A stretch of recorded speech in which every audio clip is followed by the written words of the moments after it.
favor. Please. I can see you. Excelencias, Puedo ver. gracias. Excellencies, friends, I am the UN Special Rapporteur on the human rights to water and sanitation. As you know, it's the first time in almost 50 years that the United Nations brings us together to think about the global crisis of water on the blue planet.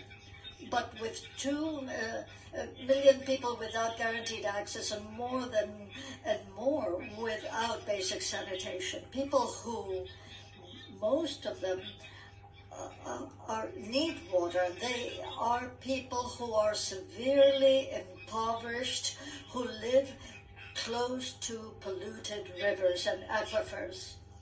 And I visit many countries, very often also indigenous territories who are isolated by contamination with heavy metals, who poison millions of people, including boys and girls. Territories who have been sacrificed because of mining activities, legal and illegal, agrotoxins. And here we have to mention 2 challenges. Number 1, to make peace with our rivers. It will not be possible to move forward in achieving SDG 6 if we do not recover the rivers and the aquifers on which these people depend. Second challenge, promote democratic governance for water, understanding water to be a common good, a common asset accessible to all and not appropriated by anyone.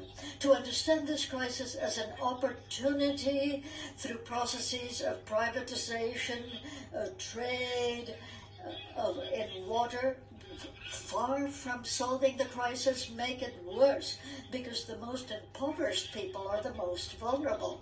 But for them in this globalized world, we need to strengthen the United Nations on the basis of opening up dialogue and active cooperation with water dependers, people who depend on water and who are the right holders of human rights.